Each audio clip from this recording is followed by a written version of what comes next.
Montel, welcome to the Inspired by Show. Someone commented and she replied saying something like, I forgive once but I don't forgive twice. Only when people started making allegations about me, saying I cheated. I think most people go in there because they want to become a celebrity, to be honest, for a bit of, bit of fame, bit of clout, whatever you want to call it. Each person has a character, so the show kind of wants to, fit the character in some way. There's obviously some stuff that happens behind the scenes, but I can't really can't talk too much about that. Montel, welcome to the Inspired by Show. Thank you for having me. Well, Montel, obviously, we're probably going to talk about Love Island while you're on the show. That's pretty much what a lot of people have known you for. And no doubt many of our viewers and listeners will want to hear that. But on the Inspired by Show, we want to hear about you before that, the Montel before all of that and the fame. So take us back to Montel before Love Island. What's your background and what sort of got you on the journey to where you are now? So growing up, it's always been football, education, trying to balance the two of them. And when I was 18, I left the country. I moved to America for university. So I went over there studying, playing football, there for 5 years, actually. And then at 23, I ended up coming back to England, started playing football again. And then since then, I've pretty much just been working and playing football. Wow. Yeah. That's amazing. So 5 years in America, you said you were studying and playing football. Yeah. What were you studying at the time? So I studied accounting. No way. Yeah, so my degree's in accounting. So when I came back, I was an account manager. So that was my line of work. I thought I was the only crazy person that studied accounting and then went into a career nothing related to that. Yeah. So something we have in common. I think once you study accounting for long enough, you don't want to do it anymore. No, yeah. It's one of those. It's like the parents say it's a good career. It's like I'll give that a go and then I'll sort of try something else. So that's exactly what you've done. You studied it. So you doing any accounting now, or is it kind of just a past? No, it's kind of just a past thing. Obviously, like I said, my job was account manager, which is a bit to do with numbers and quoting, but not accounting. No way. I think I had to leave that in America. Don't blame you there at all. Kind of wish I gave up earlier than I did. So I don't envy you there. Now, talking about America, tell us about what it was like over there. So, you're 18, you're studying and playing football. Were you signed to a team or was it kind of a hobby? Tell me about that. So I played in college, obviously. That university, I did that for 3.5 years, and then I was kind of just playing pro. So I was playing for a couple different teams. I played in New Jersey, and then I played down in Chattanooga. So yeah, it was fun. I can't lie. Wow, it sounds like a lot of kids' dreams, right? It's like gonna leave the UK, go to America, train in football, and go pro. Tell me about the time when you first went pro and what was kind of going through your head at that time. I think during those moments, I was just enjoying myself, and obviously things were going to plan how I wanted them to. So I just didn't want to leave America. Honestly, I just loved living there, even if it was working or whether it was playing football. I just wanted to be there. So yeah, I was just enjoying myself, just trying to keep fit. I used to train a lot back then, so I was pretty on it, just doing all I could basically just to be the best. Wow. Where do you think that sort of hunger came from to be the best? Is that something you've kind of always had growing up? I think I get it from probably from my parents, to be honest, because they're quite on it with everything I do. Like I said, even with education, they've always been on to me. So yeah, it's probably from them, and I just didn't want to disappoint. And I just always wanted to make them happy. So I just was like, let me make sure they've sent me out here. Let me make sure I do everything properly and don't come back with nothing or get anything out of the experience. So I just wanted to maximize what I could. Yeah. Wow. Was it their idea for you to go to America, or was it kind of you please parents, let me do this, I really want to do it? Well, I wanted to go because when I finished sixth form, obviously you trying to decide, do I go to university, do I get a job? And I didn't want to work. And I also didn't really want to go to university here. So it was the opportunity came to me where I had gone to America the years before. We'd gone on a few trips in school. So I had a few universities shout out to me. So I was like, at least I get to still play football. I don't have to work straight away, and I get a degree, and I had a full scholarship, so it was free. So I was like, ticks all the boxes. Let me get out there. Yeah, sounds amazing. Like I said, it literally sounds like a lot of people's dream. Like they say, ticks all the boxes. So you mentioned there that you didn't want to come back, but you did come back 2 years ago. Tell me about that. I literally came back because my visa expired. So my visa expired. I was trying to get it renewed, but with America, they like to make things difficult. So yeah, I was pretty much just like, right, cool, my time's up here. Let me come back, see what London's got for me, basically. Wow. And what happened when you came back to London? Was it like you sunk straight back in, or what was the experience like after 5 years? So it took a while for me to get used to being here. Obviously, when I was over there, I had all my friends over there. Everyone I'd known lived over there, and I had a girlfriend there as well at the time. So it was difficult when I came back. Like the first few months, I was kind of just sitting around, just trying to figure out what I'm gonna do. And then after I think a couple months, that's when I started working. I got my job, and these times I wasn't even playing football either. So I was just working, and then I got back into football, and then I think everything kind of just fell into place after that. To be honest, Amazing. And all of that in just like 2 years. all of that in 2 years. It's crazy, yeah. Incredible. And you mentioned it sounds like football's played a part in a lot of this. Where did your love for football kind of come from? I'm not even sure. I've been playing football since I was about 5. So I feel like I got a very sporty family. Like we're a tennis family actually. So I played tennis since I was 5 as well. So, but I've just always loved sports and just running around. I think I got too much energy. So I guess. And I think when you play something from that young and then you get older, it's like, I've done all this work. I might as well try to get something out of it. Like if I can get a career or even just a bit of money, then like why would you not want to? That's mad, isn't it? My partner's like really into football, and he originally wanted to be a pro footballer and had a really bad injury when he was about, I think he was about 17, and he snapped his ACL, and he was like really basically can't really play anything at all.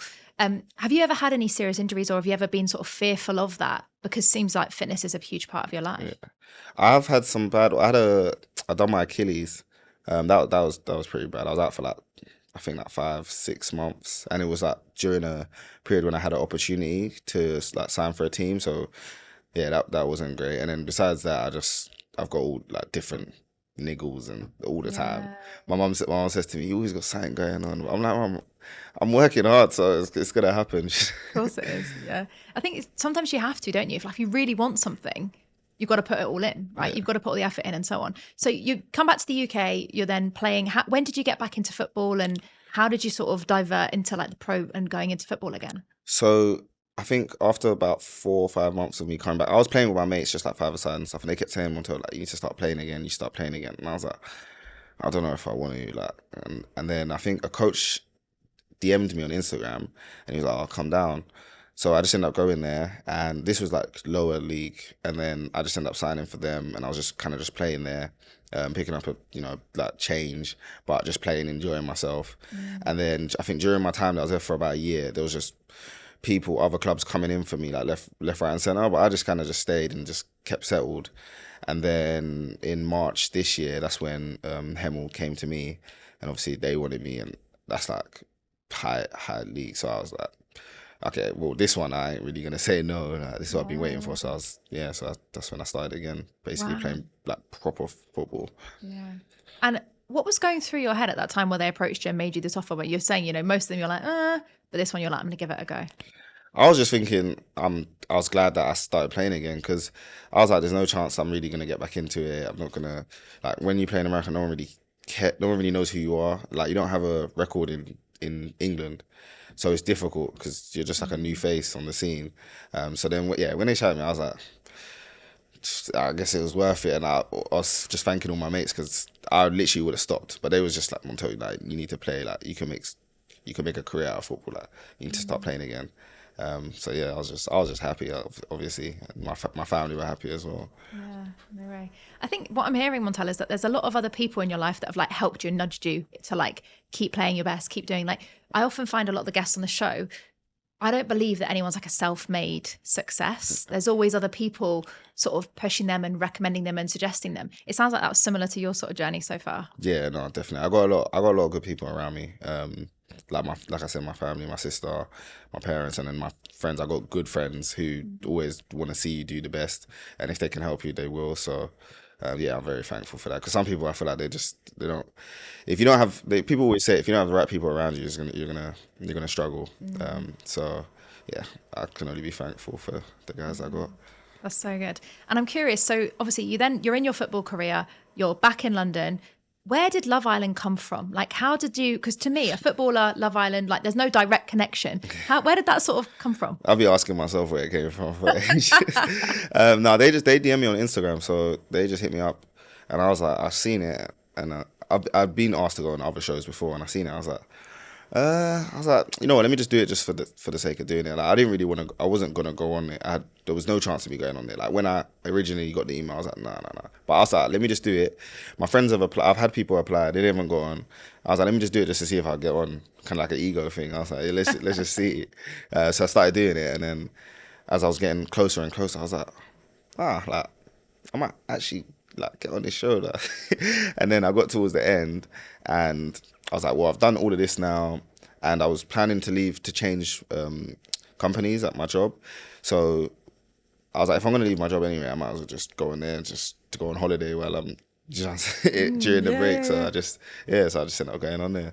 No way. That's crazy. I love it. You're just like, from what I'm hearing so far, a lot of your journey is just like, yeah, I'll go with the flow, see where we end up, right? Yeah, pretty much. It's mad. So you submit the application, they contact you, and all that fun stuff happens. At what point did you actually go, shit, I think I'm going on this reality TV show? I think when I went into the studio and then spoke to them, and then they was calling me and stuff. They was like, nah, they really like you, and I was like, oh, there's that. And obviously I've just gone in there just being myself. I wasn't trying to put on anything just to get on, because I wasn't too fussed in the first place. So I was just in there being myself, and then they was like, no, they proper like you, and I was like, really? And then I was doing like getting sent for medicals, getting sent for like psychological tests, and I was like, man, like this is they're sending me for a lot of stuff. Like I don't think they're just sending me for the sake of it. So yeah, and then I started to get a bit more real, and then I was like, no, we want you to go out there, like for sure. And I was like, no way. Now, I just wanted to quickly interrupt this episode to share a quick message with you. Now, I've been hosting these interviews with Inspired by Show for a while now, and I've been loving all of the great feedback from our listeners. And it really means a lot when you all share from listening to these episodes, watching these episodes, share your incredible feedback. And I love that you love it as much as we do. Now, my mission for the Inspired by Show is to inspire others to challenge the norm, share their story, knowing that it's okay to be vulnerable and, shock horror, take the mask off and be raw and real. So I have a favour to ask. Can you help me on this mission by sharing this episode with someone who you think needs to hear this message? Maybe there's a friend, a loved one, a colleague, or someone that you know that would really benefit from hearing this inspiring story. If you could do that to help us, help even more people to challenge the norm and push themselves out of their own comfort zone, then I'd really appreciate it. So if you haven't already, share this episode with a friend, a loved one, a colleague, or someone that you know would benefit. Now, back to the episode. And what were you expecting to happen? Did it ever cross your mind where you're like, this is what may happen, or this is what I want to get out of it? I didn't go in there with expectations, just because I was like, if I do, then I'll end up disappointed, or there's the potential I end up disappointed. So I was just like, I'm just gonna go in there, see what happens, and then whatever comes out of it, comes out of it. Do you know what I mean? So it's only like a benefit if stuff come out. If it don't, then you can't be upset if you don't expect anything. Yeah. Do you know what I mean? And then also I feel like you got more pressure on yourself if you go in there with a goal, because then you're worried about what you're doing, how you're making yourself look. Whereas I just was just free roaming. Yeah, definitely. I've got a question, because I'm self-confessed, like I love Love Island, right? Yeah. Just put it out there, which sounds really weird interviewing you saying that on the show, but that's who I am. So I always find that, everyone goes in on the camera, by the way, outsider looking in, I'm here to find love. I'm only come on the show to find love. From someone who's been on it, is that genuinely what people go there for? Or is it very much like, I want to become a celebrity, 5% I want to find love? Like genuinely? I think most people go in there because they want to become a celebrity, to be honest. Like, deep down, most people, they know what Love Island is, isn't it? Like, you've seen what have happened to other people, so you kind of know. But yeah, you can find love in there, and a lot of people do. And obviously being in that environment is like, it's a catalyst for feelings, literally. Like, there's nothing you can do. You can't run away. So, but I think, well, yeah, most people probably just go in there for a bit of, bit of fame, bit of clout, whatever you want to call it. But I mean, I didn't go in there for that, but I didn't also go in there to find someone. I just went in there just. You seemed very chill about the whole thing. I love it. You're like, I'm we'll the most chill guy ever. Like, probably too chill, but yeah. Yeah, I think that came across a little bit on the show though, and obviously, like, when we're watching Love Island, we only see an hour or whatever it is of a whole day. So we know that obviously, I mean, we're in TV of some sort. We know what production's like. They're obviously going to get the good bits. Yeah. I'm sure there's so much more that we don't see. Oh, yeah, so much more. I think for me as well, because of that, the person that I was with, it made me look even more chill, because I was just like, because she was super chilled, and like, not the most energetic person. So it was like everything that I did just looked like we was just just lying down all the time basically. But anyone that was in there, like when I'm talking to the boys or chatting to like the other girls, like obviously we'd have some bants, but they just never show it because it's not important to the storyline basically. So yeah. I think it is very much like, this is what will work on television. This is what will get views. Exactly. And that's why I think like some of the Love Islanders that I've seen, you're like, and I've seen them on podcasts afterwards. I'm like, gutted I didn't get to see this side of them. Because I'm sure there's so many great people that you've met that you're like, hang on, like you don't see that when you're in there. I think there's a lot of people like that. But obviously there's like characters. Each person has a character. So the show kind of wants to, fit the character in some way. But yeah, it is what it is, isn't it? At the end of the day. Do they talk to you about the character they want you to be, or No, are you kind of no, like no. you fall into your place? Yeah, you just fall into your place. Yeah, that makes sense. Yeah, no, they don't give us characters. No. Because I think there's some people actually genuinely believe that there's like a scripted bit and there's bits going, go and do this and have an argument with that person. Yeah. Does that kind of happen behind the scenes? Not really. You kind of just do your own thing, to be honest. Yeah, there's obviously some stuff that happened behind the scenes, but I can't really can't talk too much about that. But yeah, generally speaking, it's pretty. You're free to do whatever you want. Like, some people do have arguments, but more time they just want to argue anyway. No one's really doing anything that they don't want to do. Only like here and there. Yeah. And we've also got to remember, I know this when I watch it, like it's a TV show. I think if people go, oh, I can't believe the TV program forced them to do that. Well, it's TV. Yeah. It's bound, it needs to be good. Otherwise it won't get the viewings, right? Exactly. Now, I think at the you go. Yeah. At the beginning, you more so just do what you want because there's so much going on. People are talking to everyone. I think towards the end when it starts to slow down, that's when maybe you might need to drop a little something in because everyone just gets bored otherwise. Yeah. And it's also in your interest, right? Because you're on the show. So if people are not watching it, then what are you guys getting out of it? Exactly. In that way. Yeah. Now, you mentioned about the person you were with. Obviously, I know it's been a bit sensitive for you in the past with this person. For me, watching it, it genuinely looked like there was something there. So were you going in, like when you meet the girls, do you generally like feel something, or is it kind of like on a night out, you kind of have to, wait and see how things go?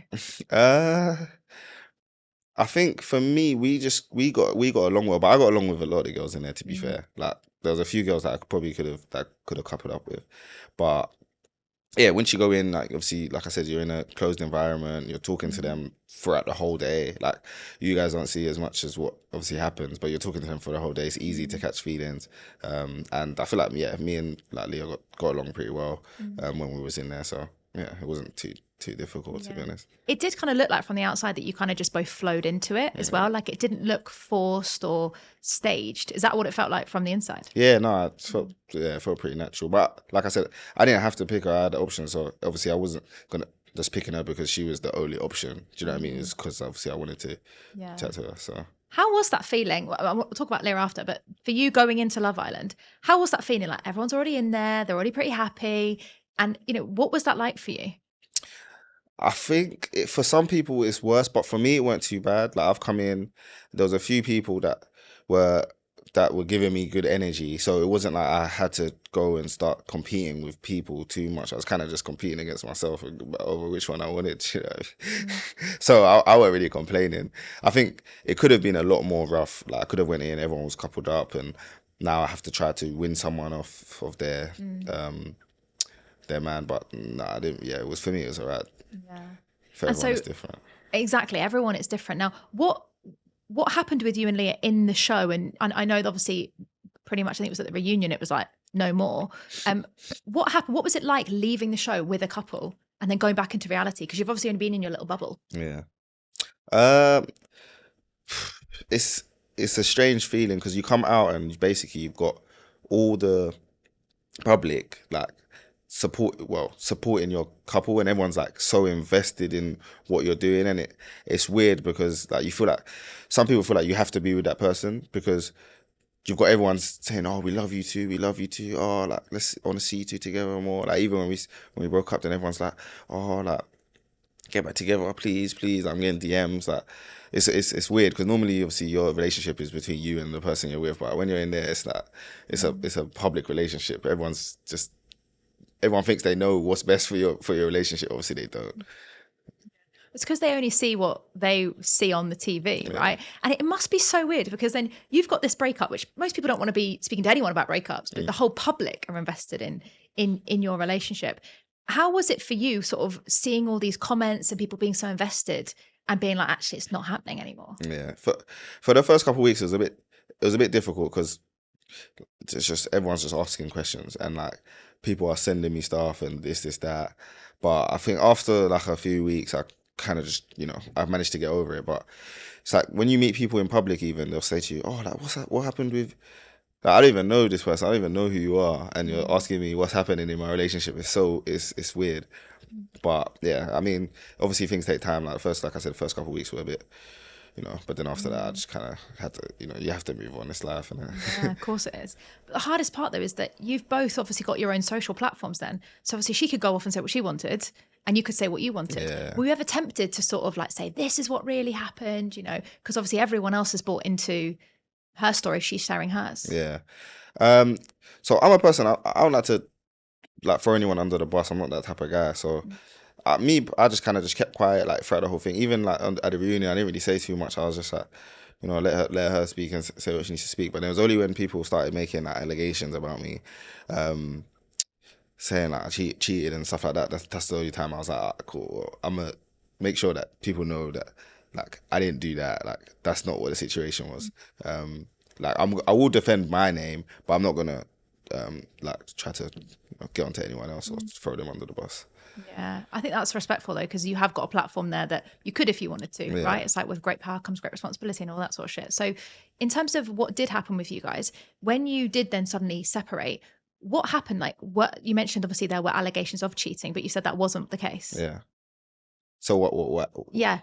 So I think the allegations came from she replied to a TikTok she made, and someone commented, and she replied saying something like, "I forgive once, but I don't forgive twice." And then obviously she said that, and obviously it's very vague. And then obviously people ran with the fact that I've cheated on her twice, when I haven't even cheated on her once in the first place. So yeah, that's pretty much where that came from. And obviously I just had to clear all of that stuff up quickly. Yeah. And I think again that's part of being on camera, right? Because when you were in Casa Amor, there was that whole like, oh, you did this, you shouldn't have done that. Yeah. Or when she went to Casa Amor, so it's kind of like that's where I'm sure the public, it's just so easy to jump on the allegation. Yeah. And people don't even know like the situation in the villa as well, because when we was like, people think we was like together when we went into Casa Amor, when we wasn't, and we had already had discussions about that, and she knows that as well. Like we was never together, so I didn't know what she would be doing. It's not like I knew that she would be not doing anything, and I was here waiting for her, and she was gonna come back. Like I didn't know what she could be doing. I thought there was more chance of her doing something, to be honest. So when she came back by herself, I was even surprised, to be honest. Yeah. Was it that sort of like, oh shit moment? Well, I was just happy at that time because obviously I didn't come back with anyone either, so I wasn't really thinking about it. I was just like, okay, like we're both like we're the only ones to come back to each other, like we're good. And then obviously we all know what happened next. everything went up in smoke after that. Do you know what? It just reminds me of when I was sat at the TV and like you both sit down, everyone's like happy, and then you just know the bomb's gonna drop. And you kind of, I don't know if you've ever seen it, but obviously you were in the show, so it's different. But when you're watching it and you're kind of like shouting at the screen going, oh no, don't be so happy, there's more coming. Because it's a TV show, it's going to come out, right? Yeah, I honestly, I completely kind of forgot. Because I was so happy about the situation and happy about that she'd come back by herself.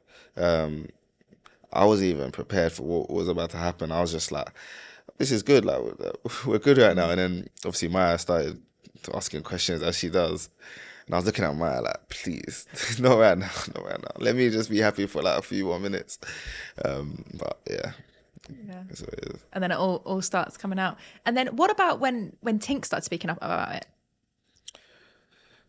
When she started speaking, I was just thinking, please, I don't know, you don't have to say anything. Just the situation's done. Just go home. Like, you know what I mean? But I understand that she was upset, hurt, or whatever. But yeah, I was not prepared for what she was about to say, to be honest. Like, I had no idea she would have said anything. Yeah. That's where, though, I think TV kind of comes into it again. Like, you suddenly get reminded that, oh, we're on TV. This is a TV show. Everyone's trying to get the most airtime possible. Like, let's be honest. So obviously that's then passed. You're at the reunion. What then happens next? Like, you come out of Love Island. You've suddenly built this big brand that people know who you are. Like you said, you go down the street and everyone wants to know what's going on in your relationship. Yeah. How did you cope with that, like level of visibility? I think it's difficult at first. I think like a lot of people find it difficult because you don't really know what's going on. You don't really know what to do, basically, because you're like, all right, I've just come out and I've got all these people that are following me or whatever, watching me. It's like, what do I do, kind of thing. So for me, the thing to keep me sane, I just went back to football. Like straight, I was always going back to football anyway because I was on a contract, but I just went straight back to football. So I think the first weekend I was back, I went to Brighton for like a pre-season. So that kind of kept me level because otherwise I would have just been like sitting at home, like, what am I doing? Which is happens to a lot of people. But yeah, I just went straight back to football and then I let everything else kind of just come through bit by bit. So then obviously you have management speaking to you. Then you got to figure out what direction you want to go in. Do you want to do, I don't know, do you want to start doing comedy? Do you want to start doing modeling? Do you just want to do like PAs or, yeah, so you have to kind of figure all of that out. But I did modeling beforehand. So for me, I was like, modeling's an easy route for me. I like fashion. I like, wearing nice stuff. So it's something that I can do pretty easily. So Yeah. It must be so difficult to navigate though, right? Like you said, everyone's looking at you. And how much do you like chat to the other islanders as you go out? Like, because what I always see is, you're such almost like a family in yeah, the villa. Is there moments when you will come out, like a WhatsApp group pops up and then you're like, oh my God, have you guys dealt with this? Do you guys stay in touch on the outside? yeah. No, we do stay in touch. I think everyone's different. Some people might just stay away from everyone, but for me personally, I pretty much speak to like all the people that I was cool with in the villa. I still speak to them. We do go to a lot of like events as well, so you end up seeing the same people at events. So I think we've got like a group chat with the guys. We all talk pretty regularly, like a few times a week. And then I'm still in touch with like a lot of the girls. So Cool. yeah. And has there been any sort of like romance with any of the other girls from like, any of the Love Islands or any other sort of people that you maybe something could have been? Between me, Yeah. ah, I ain't gonna say anything on that. Love that. I ain't gonna say anything on that. But yeah, there's cool people in the villa, like people that I get along with. So Cool. Good. Well, that's a good sign in the right direction. yeah. So, in terms of then, obviously now, what's next for you? Obviously, you mentioned that you're back in football. Is that the direction you're like leaning towards, or are you still kind of dabbling in the reality TV vibe? So uh, I'm still kind of dabbling between the two at the moment. Not so much reality TV, but um, just like doing like social media content creating. I've kind of started football content creating as well. So I'm kind of just playing football and then in the other time doing like, yeah, content, modeling, and just like working with brands pretty much. Nice. Yeah. What was it like? Because you mentioned that you pretty much went straight back into football. Yeah. What were the club like when you were in Love Island, and how understanding were they about you being like, right, I'm back, let me back? I think, well, my coach and my like chairman knew before I left. So obviously I had to tell him, and I told him before I signed my contract in like March. So I told him way before, and I was like, I might be going on Love Island. So before I signed a contract, like, let me just make sure that you know that. If you don't want me to sign it, that's fine. But do you know what I mean? If you do, then just that might happen. So they was kind of understanding the situation. Obviously, I mean, clearly I can't be bad at football for them to let me go, you know what I mean? And they know I keep fit. So they was understanding. When they came back, everyone was just happy to see me. I must have came back like 2 weeks before the season started. So it was good timing as well. So I still was there for the start of the season. So Oh, brilliant. It's literally like you planned it. Exactly when you left was the right time yeah, to, exactly. to come If back. I stayed any longer, I would have missed the start of the season. Not that I Yeah. would have been complaining, but Yeah, it's like a star they plays for them. Like they're probably not going to mind all that yeah. much. Obviously, you're really into fitness. You said that. What's it like trying to stay in shape in the villa? Like we see the little gym, but Yeah. and a lot of the time it's like, is anyone actually working out there? Or is it just for the cameras and a bit of the flirting? But how did you get into your fitness and stay into your fitness in the villa? I mean, I didn't stay fully fit in the villa. Like you can't run. So I mean, you can run around the villa, but you're like an idiot. So like you can't really run. Obviously, you can lift weights and stuff. I feel like there was no fake working out. Like if we're working out, we just wanted to work out that day or whatever. But yeah, it's so hot there. It's like 40 degrees. You do like bench press like one set and you're sweating. So there's sometimes that we would all go work out, but most of the time, pretty much, you just wouldn't, to be honest. Yeah. I think it's one of those, if, like you said, you've got the cameras on you anyway. I'm sure there's moments of that where you just won't even want to be working out in that heat with everyone watching. What was it like having the cameras on you 24/7? Like, was there ever a point where you forget they're there? I forgot it was there after like 2 days, to be honest. Wow. Like the cameras they're not cameras in your face. They're like CCTV looking cameras. So they're just in the corner of the rooms. So you don't really, yeah, you can see them there, and sometimes they turn, but you're not thinking about them. And if you sit and they only show an hour a day, like, as we know, and you're there for like 24 hours a day. So if you're worried about what's going to be shown, you're just going to be worried. It's too much stress to worry for the whole day. And most things are not going to be shown, like your little stupid conversations, that they're not going to show that. So it's like I never really thought about it, to be honest. After like 2 days, I was just living. I forgot I was even on a show. I always say that to people. I was like, I forgot I was on a show. I was just No there. way. Yeah. Wow, I love that. You're just like going with the flow. I was just there. Yeah, I was just doing my thing. Did everybody forget that, or Nah. Was it really obvious? Like, who are the people? Yeah, you know, Really? yeah. There's certain people that, you know, they were acting up for the camera, or like they'll do extra stuff, or they want to be the main person speaking in a situation just because, like, they want screen time or whatever. But And what does everyone else do? Like, can everybody spot it, or is it kind of like just let them have their time? I think I didn't spot it properly in the villa. You spot certain things when it's obvious, but I didn't spot it as much. But when I came home and I was watching on TV, is when I spotted it properly, and I was like, oh, okay, people, yeah, they know what they're doing. Because when you're in there all day, there's times when everyone's just chilling, or there's times when you're not talking about anything too serious, so it doesn't get shown. But then when you're at home and you watch the key bits that get shown, you know that certain people know what bits are going to get shown. So that's when they do that, activate the most, and then they end up looking like a certain character, even though throughout the day they're not actually like that. They're just normal, you know. Yeah. Did you see any clips where you're like, oh, did anyone look different on camera than how you know them from the villa? Yeah. Really? People, yeah. Some people look a bit different in terms of like, some people are nice. They might be a nice person, but the edit, they might seem like they're a bit fiery, or yeah. I mean, even myself, like, I look different. Like, watching it back, like, I look different, probably a little bit different to how I actually am. Really? Yeah. Wow. Who would you say is the most the same, or like most grounded that you met when you were in the villa? The most the same.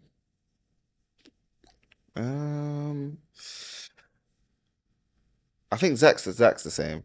Zach's pretty much what you get. What you see is what you get with him. Okay. Like, Zach's like my closest friend. He's pretty much the same. Sammy, Ty, they all.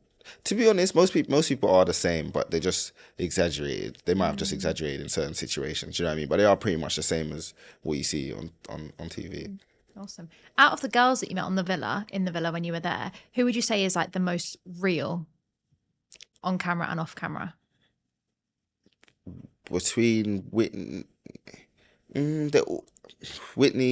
pretty real. Jess is real, and Kat, I would say.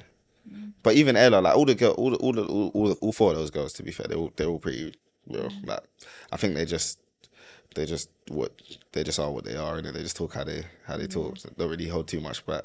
That's what I was actually going to ask, actually, because there's a lot of drama when there's a lot of girls, right? The villa's not big, Yeah. right? How did you guys, as guys, cope with like the drama that came from the girls? Well, most of the time the guys are involved in the drama as well. One way or another. It's not really the girls just arguing between each other. Yeah. But I can't lie. When you're in there, you like drama, because you get bored after a while. Like, the same stuff happening every day. So sometimes when the drama kicks off, you're like, oh, they're arguing over there, and then everyone goes quiet. You start listening because you can hear everything in it. So you start listening to what's going on. So yeah, I never complain with a bit of drama too. Love it. It's like your live TV show that you can just watch. Yeah, like, literally. Who's going to go for what? What's going to happen? I think when I was in there the first like couple of days, I was like to everyone, I just don't understand how things can kick off. Like, we're all just here, like, everyone's just enjoying themselves. And then it was the evening, and then like, I think like 5 minutes later, I just heard two people shouting across the villa. I was like, why would you say that? I can hear you, blah, blah, blah. And I was like, oh, okay, well, there you go. Here it is. Just like that. Like. Yeah. Is there ever any, I know obviously there's like drinks and celebrations and stuff. How fake is that? How real is it? Like, is there alcohol allowed in the villa? Yeah, there is alcohol.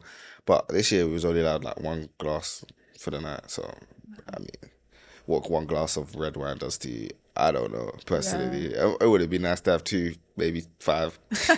But yeah, we only had one. But it was real alcohol. But just one glass. And what about other stuff that happens off camera? Like, what sort of things do we not get shown which happen when you're in the villa?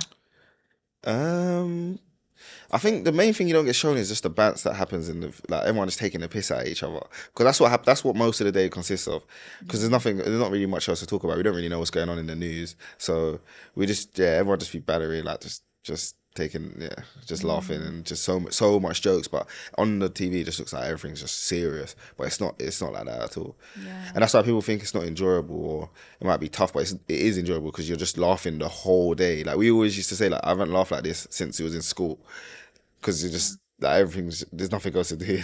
Yeah. That's probably where the good friendships come from, though, right? Yeah, Because literally, I mean, how often are you stuck with that many friends in such a small space yeah, for so long?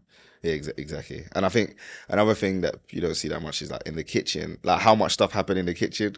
Because when it gets to like the evening, everyone's just in the kitchen, everyone's just scrambling, like going through the drawers, like making food, making cheese toasties. I think you might see it on like behind what's it called, unseen bits, like a bit, but. Like in the kitchen is where the funniest things happen. Like, And you cook for yourselves, right? Or is there like chefs that come so in? we cook breakfast and then we have food for like lunch and dinner. So Nice. they bring food in. Yeah.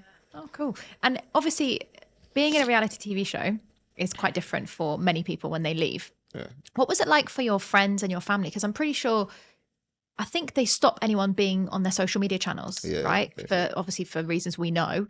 What was it like for your friends and family when you were in the show?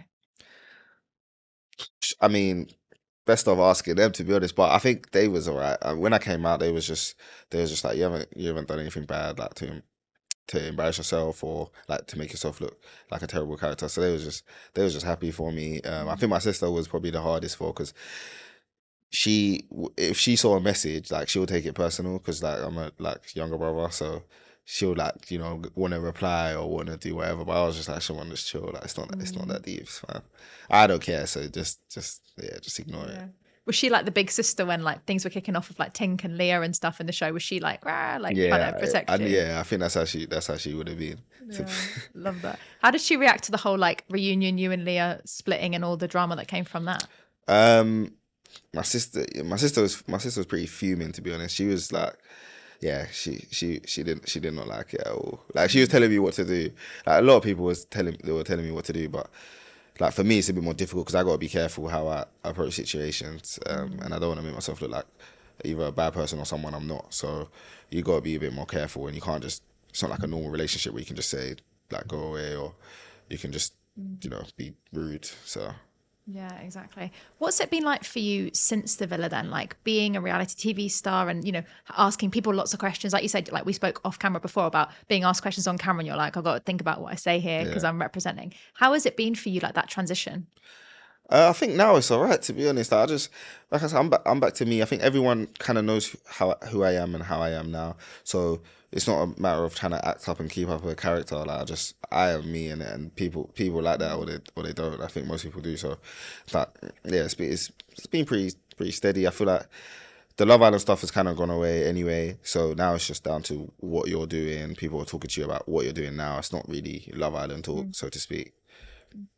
And what was it like in terms of, people from your past coming back into your life since being on TV? I hear that so much. It's like now you're a name, you get all these people like from school and people used to know her. Did you have much of that?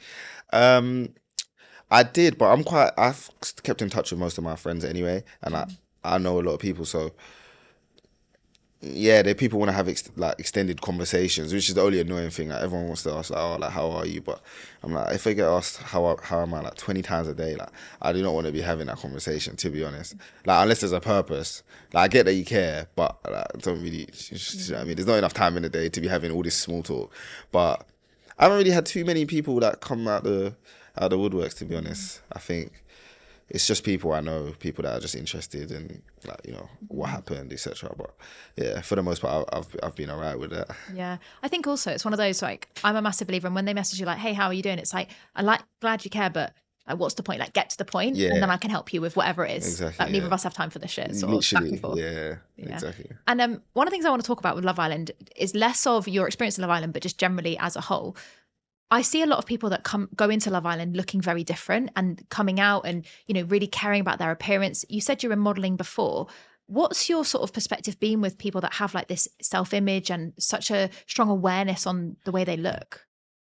Um, In what way? Like, have you ever struggled with sort of people saying about how you look or commenting on how you look? Oh, okay. For me, to be honest, I've been alright.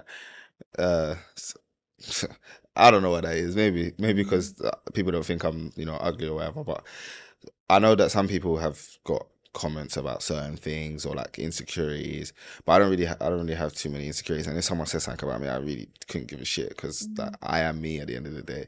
Like, who are you to tell me? Like, who knows how you look with no followers? Like, messaging me, like you can't say anything to me, and I'm gonna be upset about it. Yeah. So yeah, I've been alright with that. To be fair, like obviously certain like you get certain things that are said about you, and then those are all just on repeat. So I think when I came out, there was just some things about the whole thing situation, like those are on repeat, but then you get used to it after a while. But yeah, in terms of appearance, yeah, I was alright, to be honest. That's good. One of the things I noticed with a lot of people that are in reality TV is almost like the fear of becoming irrelevant. It's like, Yeah. I'm now on TV, I need to be continued known. How have you faced that? Uh, I mean, I don't really care if I'm relevant or not. To be honest, like, I feel like if people are interested in you, then you'll stay relevant. If you're a boring person and you got nothing about you and you're not doing anything, then you become irrelevant. And at the end of the day, like, there's not too much you can do about it. Like, you could try cause drama and say like outrageous stuff like everywhere just so you can stay in the limelight, but like who really wants to do that, and what type of person are you if you want to do that? So yeah, I guess the best thing to do is just to be yourself and be as interesting as you can, and then hope that obviously people are still interested in you and what you're doing. Do you know what, Montel? It's been so great chatting to you because you seem like a very chilled and down to earth person. Like, it's been really interesting to see, like, no matter what's phased you or what's happened, it hasn't phased you. Yeah. You know, how have you done that? Like, how do you stay so chilled? Like, genuinely, I'm like, I need a bit of this, whatever it is you're taking or not. We'll see. Like, how do you stay so relaxed? I don't know. I'm just a like. It's just probably just how I've been raised by my parents. To be honest, I'm just a like. This is how I am. Like, I treat like everyone the same. Like even when I go to events and that, like, I'll talk to everyone. Like, I'm not gonna treat one person different or be like, I'm not going to talk to that person because they were from there. Like, just how I am. How I've always been. I've been in so many different places with so many different people. Like even going to America, like being in university, being around football. Like you just be in so many different spaces. You just get, I don't know, just get used to being around different people, so I'm just used to it. Wow. Let's hope that all continues with everything else that you Yeah, achieve and just hopefully. maintain that. Now, question for you. When it comes to being in reality TV, like, we might have some people watching or listening that genuinely want to build their brand in TV. What advice would you give to someone if they were, let's say, going on Love Island or like another reality TV show in the soon sort of future? I think the best advice I'd give is going on the show is just to be yourself, like as much as you can, because I think when you go on there, it can be, when you go on there, it can be difficult, like, and you want to make yourself look like a certain like character, or you think, oh, maybe this is too much, or should I speak like this? And it happens to all of us, I think, in different ways, some more than others. But I think when you go in there, the best thing to do is just be yourself. Like I was myself, but even so, I was still a bit like, at some points I was a bit wary about how I'm speaking or whatever. But you just got to do you, and then like I said, if people like you, then they'll like you, and then when you come out, you don't have to act and be the same character that you've been acting on in the show. You can just be yourself because that's what people like already. So yeah, that's probably the best advice I'd give. Yeah, I love that. It's one of the things I always say to people because I think the more, I mean, nowhere near to your level of fame, but the more people that we've interviewed or I've met, everybody sort of has to put this mask on. Yeah. Like, I call it the selfie self. It's like, and God forbid, someone breaks that mask and sees the real you behind this camera. And I guess you've probably seen quite a lot of that with people that you've met through reality TV Yeah. or whatever. Curiously, who have you met since you've come out of Love Island that's like, I don't know, inspired you, or you've met in that sort of celebrity space where you're like, God, that person's like really pretty cool? Um. Well, there's a few people who like they what they do, like the kind of content they do, I enjoy. So I think like Aaron Francis, he was on like one of the previous years. He does like skincare and like clothing, like, but I like how he does what he does. Like everything looks aesthetically pleasing. He's just a cool guy, like a proper nice guy. And Yeah, I mean, there's a couple of people that I didn't know about before, like a guy called Asher Glean. He does like comedy skits, but he just does things that are like very relatable, and that's why people love it. And I think that's the best thing to do, like be as relatable as you can to people, because everyone likes something that they can relate to. At the end of the day, like we're all normal people, so that behave like one at the end of the Yeah. day. You know what I mean? Yeah, totally. Love that. And in terms of, you mentioned earlier about sort of your values and what's important to you and family being important to you. What sort of advice did your parents give you at any point in your life that you've like stuck with to continue what you're doing now? Um, that's a good question. My mom gives me advice like every day of the week. Trying to think of the best piece that she's given me. uh, Probably just like anything you do, like always try to do it as best as you can. Otherwise, you just don't do it. So that's one thing that I think helps me a lot. Like even when I go to the gym or like if I have training, I'm just like if I'm gonna come here, I might as well just do it properly. Otherwise, I'm just wasting my time and whoever else's Mm. time is involved. So that's probably a big thing. And then like like we're quite big on manners. Like my parents are pretty strict growing up. Not they weren't strict, but they was strict in certain aspects. So I think that is something that I've always that passed on with me. Something that I look for in a girl, and I always pass on to my kids, like just manners and treating everyone the same. Mm. And they always said like no matter what your job is, whether you're the like even if I'm at an event, you could be the cleaner at the event, but I'm still gonna treat you exactly the same as the guy who owns the venue. Do you know what I mean? Because like everyone's people, man. At the end of the day. Totally agree. It's my pet hate. I actually start to get really angry when I hear people getting treated badly. Yeah, Like same. you're like walking down the street and someone's shouting at like, I don't know, like a train conductor or like an air Yeah, hostess, and you're like, what are you doing? Like it's not their fault that something's not yeah, working. exactly. And then I start being disrespectful to them. I'm trying to like keep my cool to be like, no, Chloe, don't still have manners. Yeah, You know, yeah. don't go the other way. Awesome. Well, Montel, it's been great having you on the show. I've actually really enjoyed chatting. Hopefully you can relax and know I'm not going to grill you on any more things. But we have a tradition on the show that I want to ask you about. And I didn't give you a heads up in advance, so fingers crossed you can have a think. But we have a tradition with the Inspired by show. Obviously, we've been inspired by you today. Yeah. But who do you know that has an inspiring story that you think we should have on the show next? Um, that I would say the person I know with the most inspiring story that I know personally is probably like Michael Ward. I don't know if you know Michael. He was Jamie on Top Boy, Oh, cool. but if you see, Yeah, yeah, yeah, yeah. yeah. So, but his story is inspiring just because of where he started and how he developed and then how he got into like film because he hasn't been doing it for as long as what people may think from watching him. Mm. And yeah, just from like when he started up and then he was doing the little shows and just how he's developed and like the heights that he's reached in such a short amount of time. Yeah, I can't I'm proud of him. It's good to see. So yeah, I think he's the inspiration to a lot of kids as well, like in England. Love that. Thank you so much. That was such a great shout out. So we'll definitely be in touch to get him booked on the show.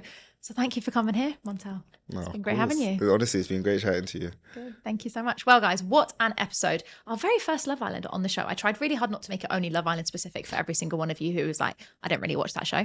But hopefully you got value out of this amazing interview. As always, if you haven't already, make sure you do leave a comment on what's been the most inspiring part of Montel's story that you've got value from. What's made you think, that makes me look at him a bit different, or something that you've learned from him. And obviously you guys know this already. If you haven't already subscribed, whether you're listening on Apple, Spotify, or any of the platforms, or if you're watching on YouTube, make sure you subscribe to the show and then you won't miss our next inspiring guest next week.